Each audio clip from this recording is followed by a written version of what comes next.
our first ever Northern Rivers Dingo Workshop. My name's Alex and I'm a volunteer with the Dingo Advisory Council. Before we begin, I would like to acknowledge that we're meeting on the traditional lands of the Wujara people of the Bundjalung Nation. I pay my respect to their elders, past, present and emerging, and to their enduring connection to country and ancient culture. We're really pleased to have so many of you interested in joining us today and hearing from our incredible lineup of speakers. So thank you for making the effort to come down. We really appreciate it. As mentioned, my name's Alex and I have the pleasure of volunteering with the incredible Advisory Council, some of whom we'll be hearing from today.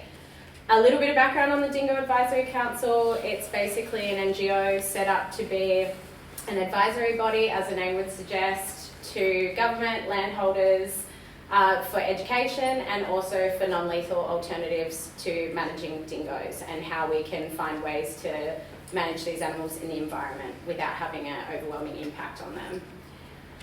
Before we begin, I just want to go through a few boring housekeeping things. There's tea, coffee, fruit up the back. Please help yourself. The bathrooms, I think everyone needed to go when they got here, so if you haven't gone already, it's just out the door in there. And if possible, please leave any questions you have for presenters or comments or anything like that to the end, just to avoid disruptions. And in advance, I really apologise if we have any technical issues because I'm not very good at tech.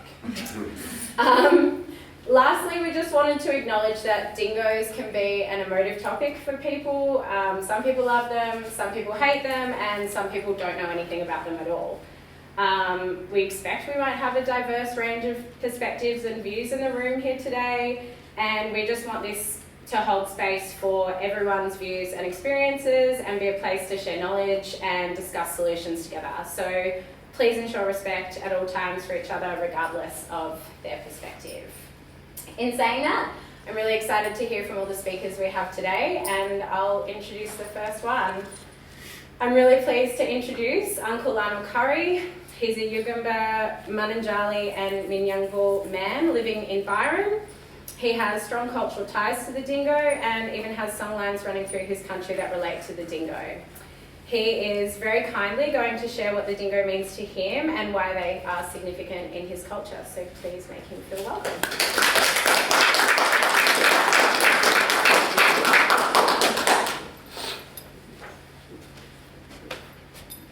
Jingan Minyamwal, Nanyanari, Lionel Currie, Na Yugambeh, Mulunjali, Minjabul Mibing, Nanya Wajang, Elizabeth Margaret Williams, Yugambeh, Mulunjali, Jagari, Nanya Bayang, Cyril Roy Currie, Yugambeh, Mulunjali, Minjabul Mibing. Jingiwala, my name's Lionel Currie. I'm a Yugambeh, Mulunjali man. My mother's side is from the other side of the Tweed River, and my father's people are of this side of the Tweed River. So I cover both sides of the Calderic Rim as the border separates it with the Queensland-New South Wales border. So that's where my bloodlines come from. And I don't know if anyone is familiar with that area at all, along where the World Heritage National Park is, where the Springbrook and Huronbrook border ranges are. That's part of an old dingo dreaming story for my people and the neighbouring tribes between Yugambeh area and Bundjalung Jordan, that cultural boundary there. And we have a creation story there called Bullanugam, Two Dingo Dreaming. And the name of those dingoes are called Banayambe and Inarungan. And that story changes slightly as it goes from west out to Tweed Heads, a lot like the creation story changes along the Clarence River from up at Githerbull all the way down to Yagle as that creation story. It's very similar and it just has slight variations along that creation story. The same with the Yugambeh people along the border between Yugambeh and Bundjalung area. That dingo dreaming story has slight variation, very much the same story in vein, but still slight variations, as most creation stories do change as they go along the line. But the story between Banayambe and Inarungan is a story between an uncle and nephew, and uncle was a special man, clever man, and he had these two clever dingoes, Banayumbe and Inurungan, and the nephew wanted to borrow the dingoes to go hunting from the uncle, and the uncle protests, but the nephew said he really wants to catch his kangaroos. Against the uncle's will, he let the nephew borrow Banayumbe and Inurungan, and they went hunting and looking for kangaroos, and accidentally the nephew lost the two dingoes. So he went looking everywhere, and then another neighbouring tribe, my tribe, the Malanjali people, found these dingoes and decided to hunt them and prepare them to be eaten. So they killed the two special dingoes, and the nephews caught whiff off the fire and tracked down where the dingoes were getting prepared to be eaten. And they came up to the tribe's people and said, no, you can't eat these dingoes, they're very special dingoes. I have to take them back to my uncle for proper burial. And the tribesmen, my people, knew that was the case, so they handed back the remains of the two dingoes. And the nephew went back to the uncle. He was very cross with the nephew for what happened to his two special hunting dingoes, and told him to take him down to the coast where they can get properly buried. And as he was travelling down to the coast, travelling with the dingo parts, some of the parts fell out along the way out of his dilly bag. And one of those places there today along the border ranges is Kugul Mountain, and another place just at the base of Wollumben there as well. And one of the final resting places for the dingoes was at Tweed, where the highway was built and that cave got blown up to disturb that resting place of that dingo. But those dingoes played a long-term role with Yugambeh people along the border there, with hunting, entertaining children and keeping children entertained and safe while parents weren't around. They played a very significant role for the Yugambeh people along there, and that's the very short story of the creation story of the border ranges there. I've been working currently for the last 20 years as a field officer for National Parks and Wildlife, being involved with pest management and experiencing firsthand the type of impacts that pest management can have, especially unethical ones, using 1080 and obviously the indiscriminate gun, and some baitings and traps and stuff like that, and the type of impacts that it has on our area. This has been the case since 1826, as Matthew Flinders threw anchor at the top there and started inroads for primary producing and taking away habitat for these apex predators and substituting it with introduced livestock and the protection of those introduced livestock, and those measurements and precautionary measures that have been introduced now to impact on our numbers, our dingoes, as part of the reason why I'm here today to share and also listen to you guys as well about your point of view on the matter. But this is something that I take very seriously, and something that's very close to the bone for me and also my people of the Yugambeh area. It's a very special place, that area. So thank you for having me today, and I look forward to listening to everyone else's story. Does anyone have any questions? Yeah, sure. Sorry, does anyone have any questions for Uncle Lionel? Yeah, About dingoes? Forgot about that. I was actually curious to know that if any of your stories relate to the colours of the dingo, because I feel like sometimes there's confusion around dingoes only coming in one kind of colour. Like, do you know dingoes to come in all different kinds of colours around here? Yeah, good question. Banayumbe and Inurungan are two different colours. The Banayumbe is black and Inurungan's the more creamy, sort of grassy coloured ones there. So we did have the two different colours. And polar sort of opposites, from the grassy husky colour to the black dingo. They were the two dingoes in that story there, the black one. in the grassy one. Yeah. Lionel? Yeah. You made mention that the nephew wanted to eat the dingoes. I've never heard that in all the blackfellas that I've met, about how they work with the dingoes. Mm. So is that a common thing or not?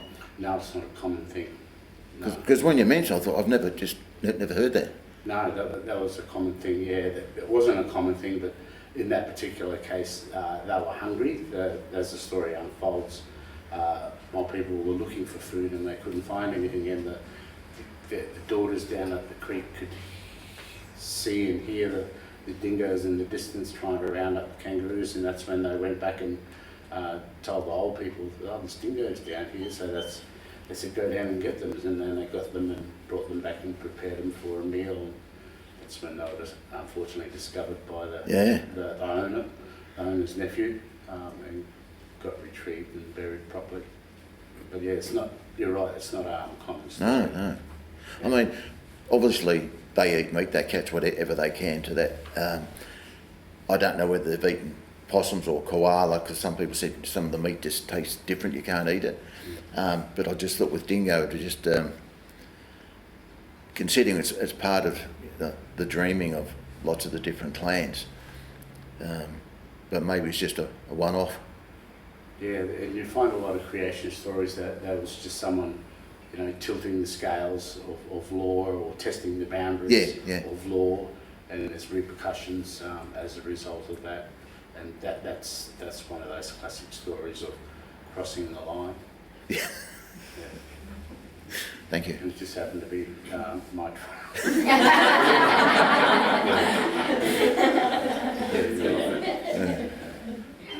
I was just wondering, what's been your experiences with the impacts of pest management within parks and wildlife on dingoes?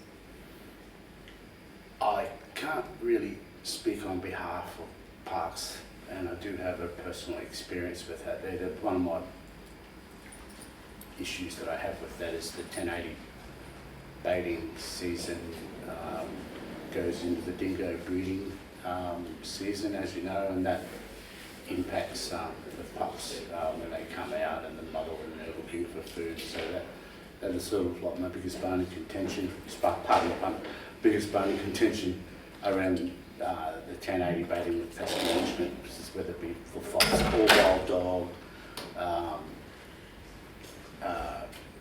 That is a contentious point there with us when we shortened the 1080 bait season because of school holidays and Easter holidays, so the kids and people and punters that walk their dogs through the national parks, they shouldn't be doing, but when they do that, we sort of like shorten the program a little bit or stop it for 2 weeks while those public holidays are on or popular holidays are on.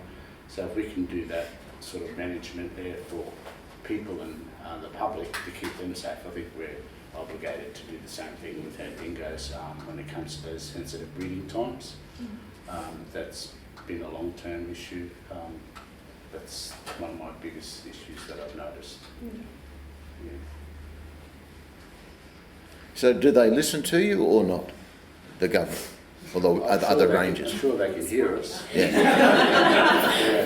But listening is another thing. Because where I'm from in Queensland, they just bait all the time. Mm-hmm. And I've gone to the government, gone to local council, explained how bad it is, but they don't care. No, that's that battle between the introduced livestock and maintaining that healthy sort of relationship with land management, I suppose, with whatever primary producing enterprise that's happening on the surface. It's sort of like you've got to have that coexistence between those two, I suppose. Have you found or heard where the parent dingoes are now teaching their pups to avoid the traps and the baits? Mm. Yeah. Okay, at least someone else knows, Yeah. I remember we were at the Dingo Forum in Cairns, and I was talking with Dr. Carly Cairns. Kylie, yeah. Yeah, and we were talking about, because I mentioned where I work with the 1080 pest management, and she said that's on her studies, the 1080 impacts are showing the highest amount of hybrid between dingoes and non-dingo species, and she accounts that mainly through the 1080 impacts and how it's fractionalising the dingo communities and finding new partners and new relationships with other hosts, I suppose, and that's where the hybridisation within the Northern River, sort of southeast Queensland area, is most predominant with the demographic, with those hybridisation of the canines there. Yeah, Kyle was good. I knew her when she was a student under Alan Wilton. He was her professor, and then he died, so then she had to finish her study at the university, and then she then went out and branched out into doing what she's doing now. Like with all the research that she's got and the amount of the in-depth study or the science that goes into the DNA structure of the dingo and that sort of stuff. It's amazing. And also she's a very good speaker too. She doesn't really she's not an aggressive type of person. The way she speaks, it's sort of very non-threatening, but also makes you want to listen and learn. Very matter of fact. Oh yeah, well, it's science. That's right. Yeah. Very good. Yeah. And when National Parks was debating, have they ever done any monitoring after to see what was killed or? No, not as far as I know. The 1080 bait program that we had was on the coast there to protect the long-nosed potteroo. It was threatened. There was only a very small population, so we did the 1080 baiting to minimise the urban interface sort of impacts, where it was very close to the reserve and the walking track where people like to commonly go.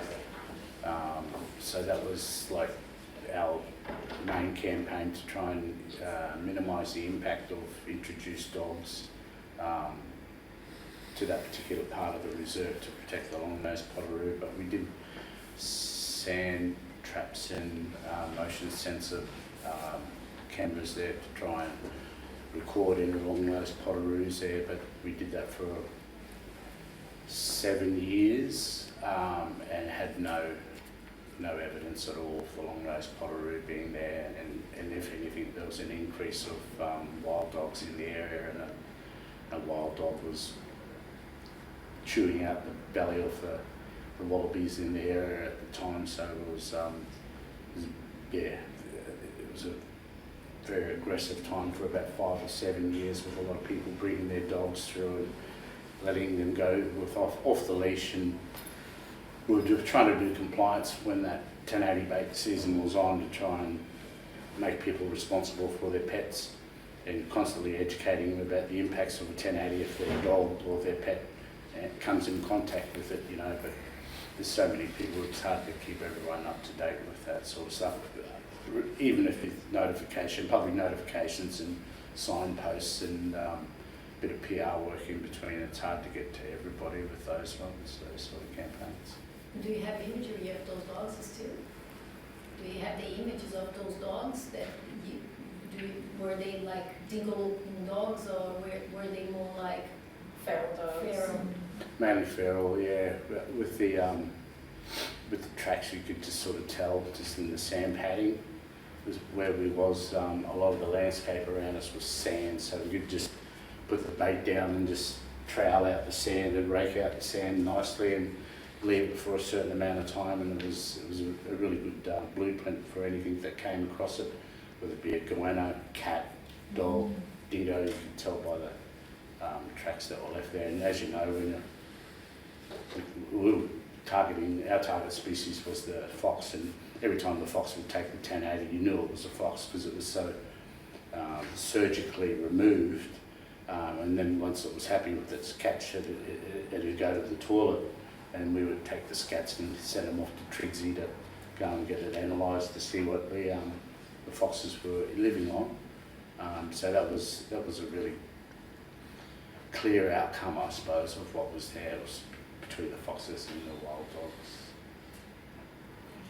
Might not be enough time for any more questions, but thank you so much, No worries. Lionel. That You're was unreal. Thank you.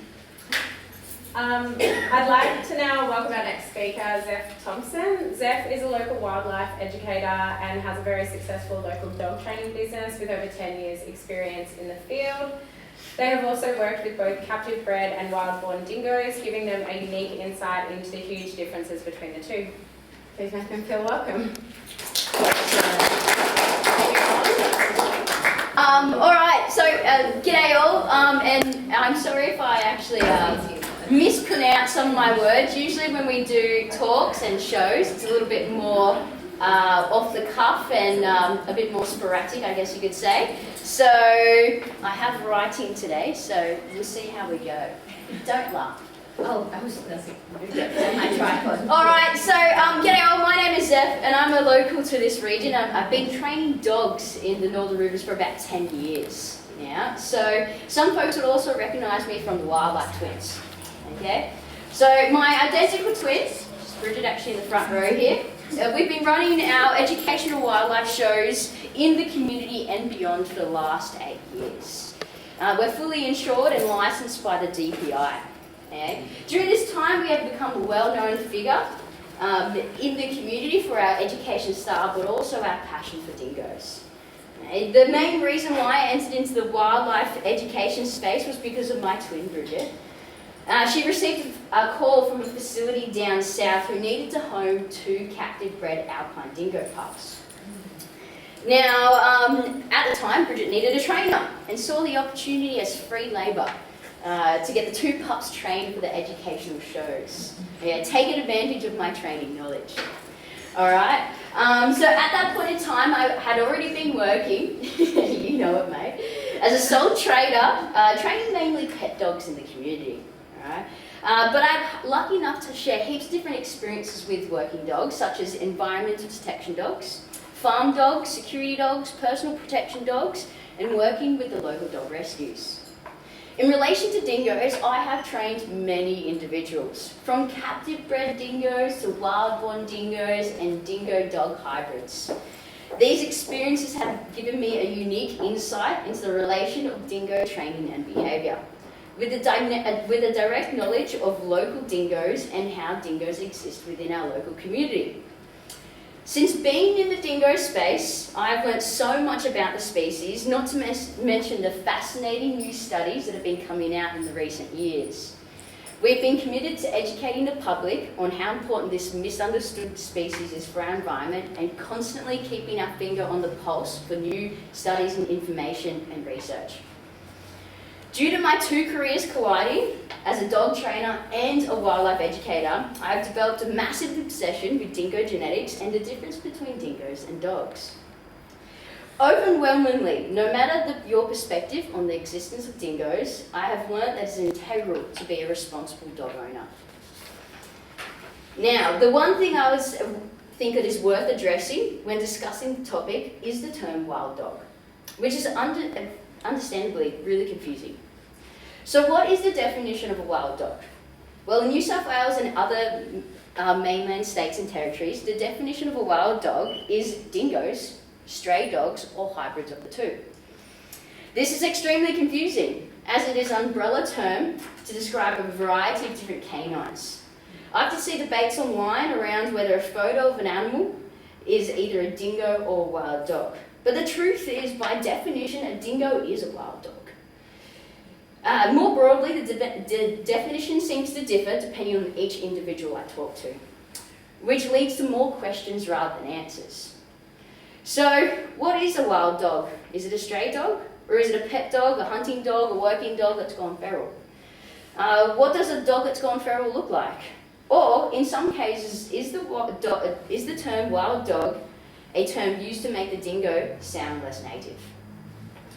To make things more straightforward, I believe we should call a spade and have individual terms for the animals that we're referring to, because dingoes are very different animals to dogs. Dingoes should be referred to as dingoes, not wild dogs. And domestic dogs in the environment that shouldn't be there should be referred to as stray or feral dogs. Now, recent genetic research, which is based off 195,000 genetic markers, has shown that the overwhelming majority of wild canids in Australia are in fact dingo or high percentage dingoes.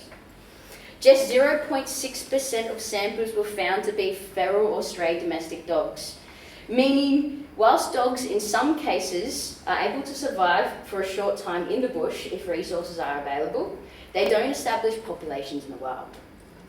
This research highlighted that dingoes do not readily mate with dogs, and that hybridization, while possible, is actually very rare. But hold up, there's good news. The DNA research shows that when hybridization does occur, it means that dingoes will breed out domestic dog genetics, because domestic dog traits are useless for dingoes. Dingoes are highly territorial, they're survivalists. Dog genes do not aid in the survival of living in the bush. A little fancy with my paper. I actually went to write out cards, and it took me like an hour to write out one page, and my hand got really sore, so I whipped out on that. Who writes these days? All right, so dogs have been bred by humans for over 14,000 years. And in all cases, it's been to serve a purpose or to do a specific job. People have bred out traits and behaviours to be more suitable for desirable for the job that they are tasked to perform. Because of this, dogs have become highly dependent on humans and the resources we provide, and mostly have lost the ability to survive without us. But let me give you an example on what some people might believe is a wild dog. 4 years ago, I received a call from a client who adopted a canine from our local Northern Rivers Animal Services. This pup was found roughly about 4 weeks of age at Killen Falls. The owner was having trouble with recall, and the canine was extremely nervous with new people and new places. Okay? This dog was thought to be a Kelpie Cross Shepherd, but because of his black and tan markings, due to his black and tan markings, but after listening to the client, I instantly knew he had accidentally adopted a dingo. What a surprise. The canine Turbo came to some of my classes, but in the end was surrendered back to the rescue. I ended up fostering him and getting him a DNA test. This bloke was over 82% dingo. Now, in my opinion, after training all my dingoes and dingo hybrids, this guy presented the most dingo intense behaviours I've ever worked with. He even displays more dingo-like behaviours than our two purebred captive dingoes. This makes sense in my mind, as captive bred dingoes have been bred by people. They've been selected by individuals to make them easier to handle when in captivity and being exposed to people. A dingo is born and bred by the bush, making it really important that they pass down these traits and behaviours through their generations to help them survive in the region where they came from. Like Turbo, I'm sure if he was left in the bush, he would survive and play that role as an apex predator in the environment. Even though he has a distant backcross of domestic dog, which is less than 20%, for many generations his family has been surviving in the area, with those crucial genetics being passed down. But let me put it another way. Just because you have milk in your coffee doesn't make it not a coffee. Turbo presents all the dingo typical traits. He's timid and aloof with new people and places. He's extremely athletic and flexible, hence his nickname, the Exorcist Ding, enabling him to squeeze through tight spaces and move fluently and silently in the landscape. His teeth are bigger than a domestic dog of the same size, and even though most people assume he is a Kelpie, trust me, he presents no behaviour similar to a Kelpie. A Kelpie wants to do a day's work in an hour. They work tirelessly for a small amount of praise. Unlike Turbo, that's my nickname. Yeah, I knew I'd say that at some point in time. You can never let him off lead, okay? He would only train for about 2 minutes before he becomes distracted, and he acts more like a big cat. One of my favourite enrichment sessions to do with dingoes, and in particularly Turbo, is working with a flirt pole. A flirt pole is essentially a big cat toy. It's meant to emulate a prey item flutting around on the ground or in the air. While playing with this toy, you can see how efficient dingoes are at catching prey. From jumping in the eye, twisting and contorting themselves to catch animals mid-flight, they can quickly change direction low on the ground as if they were in pursuit of a small mammal, and has extremely strong draw power, securing that prey item, making no chance of escape. If I was doing this with a dog, I'd have to be really careful not to go too hard. For if I was to pull on the toy too hard or even change direction too quickly, I could easily cause an injury. Over the years, I have often heard stories of pet dogs, working dogs, or pig dogs escaping their residence and causing havoc in the local area and community, killing livestock, injuring wildlife, and at the end of it, the dingo is often who gets the blame. Let me give you an example. A couple of months ago, Bridget and I were actually off travelling to Primex, which is out at the casino. On the way out of Lismore, we actually spotted 2 working dogs stalking and hunting water birds with no one in sight. And after speaking to a whole bunch of people over the last 10 years where they believe wild dogs roam, here's a few things I'd like to know. Dingoes in the region are often different colours. Most of the general public are unaware that dingoes can come in a high variety of colours, such as black, sable and brindle. Only about 54% of dingoes actually are tan in colour. There are many people scattered throughout our local area who are often irresponsible dog owners. Dogs would often walk into the bush due to not being housed properly and come back hours later. Not only does this tell me that these people have a lack of care for their dog, but also completely ignoring the fact that their dog could be harming wildlife. The breeds of dogs in these areas are not your average cavoodle or dachshund. They are hunting dogs, working dogs, or mixes of the two that are highly capable of causing damage to livestock, wildlife, and domestic pets. Please understand that these dogs do not mind conflict. They're being bred to engage in high drive behaviours. These dogs are often kept entire, meaning undesexed. When females come into season, they will try and find a male, even if that means escaping or wandering and trying to find a partner. And a female dog, when in season, will also attract male canines. This scent can travel kilometres. Now, I'm more than aware, after all of my experiences that I've told you about and facts, that you still may believe that we have a stray or feral dog problem. However, no matter what side of the fence you are on, we must all agree on one thing. Responsible dog ownership is key. We need to encourage and enforce responsible dog ownership throughout our community and practice it ourselves. Instead of focusing our energy so strongly on the genetics of wild canids, we should focus on what we have direct control over, and that is our domestic dogs. I have 3 main tips for dog owners in the area to not only to ensure that you're responsible for your domestic pets, but also to keep them safe of risk factors such as dingoes or other predatory animals. Firstly, house your dogs correctly. Make sure you have a yard or kennel that can contain your dog. This will ensure that your dog doesn't wander off into the bush, chase, kill, or hinder any native wildlife. This is extremely important for dogs. Simply moving through the bush, This is extremely important. For dogs, simply moving through the bush can disturb and disrupt native animals due to their scent, unlike dingoes who have little to no scent. It also makes sure our dogs are safe, and we are not reinforcing bad behaviour due to poor management. Having a secure yard or kennel will not only keep your dog in, but will keep animals out. Secondly, it is incredibly important to desex your dog. Society constantly battles an overabundance of dogs who have been a result of accidental litters. This can easily be prevented. As stated in Dr. Kylie Cairns' results, it's rare that dingoes mate with dogs. However, it can happen, and we need to ensure we decrease any likelihood or potential of this happening and be responsible for our animals. Thirdly, training and responsible handling when in the bush. Training is essential for communicating with your dog. We should always teach our dog to stay inside of us, and if we don't have good vocal control, there's nothing wrong with putting your dog on a lead. Thank you so much for listening to me today. I'd also like to thank the organisers of the event and the rest of the presenters for coming together to make this workshop happen. Thank you all. Do you have any questions? Yeah, so the question was that a certain property owner with parents would have domestic dingoes or captive dingoes, and he would do perimeter walks, I guess you could say. Yeah, so we actually know of quite a few different organisations that do this. Odonata is one that actually does this. We actually have tested this on the property that we live on as well. So we would often do perimeter walks, and we see less dingo, wild dingo movement through the property as well.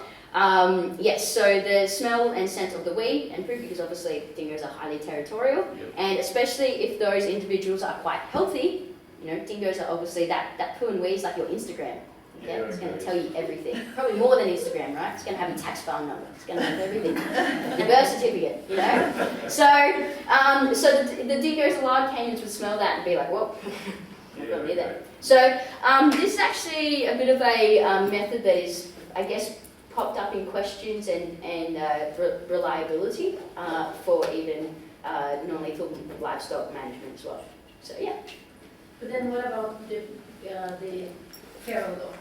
Yeah, so, well, that's a great question. I mean, you know, at the end of the day, like I said, I feel like my perspective of seeing these stories of dingo versus wild dogs, or feral dogs, or stray dogs over the years, is we kind of look at the end result when, of course, there should be probably organisations that look at the end result of genetics and testing and seeing what these animals are eating, but I feel like we should also have a large part of our focus on being proactive, which is communicating to the public and farmers or anybody in the bush that keeping your animals and housing them properly is imperative. It's absolutely imperative. So if we can start that and stop that and address that, that would be amazing. So, would you assume that it wouldn't be a deterrent in the same way because dingoes have better self-preservation than dogs? Like, is that what you mean? Yes. Like, would it work? oh, Yes. sorry, apologies. But I agree as well with human behavior, you know, but it's really hard. Yeah. Like, Yeah, of course. it's Like, harder so, to train the dogs yeah, than to train people. yeah, we always say it's much easier to train people than dogs. The dogs than the people. Sorry. Yes. Absolutely. So yeah, like I said, guys, you know, I've been running a dog training business here for 10 years. So since I was a youngster. So I've had such a variety of experience in that time. And the thing that gets me is that when people are irresponsible in the bush and they're not looking after their dogs, not only does it cause so much wildlife conflict, but it's bad for the dog's behaviour, and honestly, obviously I would walk up to a job and try and help with changing behaviour, but if they're just letting their dogs move around, come and go as they please, you can't manage behaviour that way. You can't implement good behaviour that way. So, Do you think urine of of dingoes would keep dogs away? No. a urine of other dogs or something? Yeah, or dingoes. Like the perimeter. I think that's what you mean, right? Yeah. If you do the perimeter walk, have Yeah. you noticed any difference with feral dogs, for example, in your property? Yeah. But the thing is that I can't how can you tell? You know, that's kind of what I would say then. Like, The question is, if you have like a feral dog walk around the perimeter, Yeah. does it still deter the dingo? I think so. I think it would. I mean, it depends on what that individual feral dog is. You know, if it's something where it's like probably something a bit more gamey, like say if it's some sort of pig dog, right, a high percentage pig dog or whatever, probably not. Not at all. I remember when I first lived at Austинville, I had this dog rock up to my place because I was training dogs. So the dingoes, which we would see a black one all the time move around, but every now and then you'd see it and it'd be off. Once I had this dog come in and I had no idea where it come from, but it went straight in. It was keen as just to smell all the smells. Whereas the dingo never would come in. It would just always keep on that perimeter. So maybe in regards to the feral dog. Whereas if you're talking about those genetics, remember these are dogs that like I said, don't mind conflicts. Their genetics have been like, I don't mind a little woof, I don't mind a little gusto, I don't mind a little bit of hold me back. So I would dare say that a feral dog would be less likely to be deterred by scent than. Any other questions? I can't hear everybody. You're too loud. Everybody's screaming at me. I know.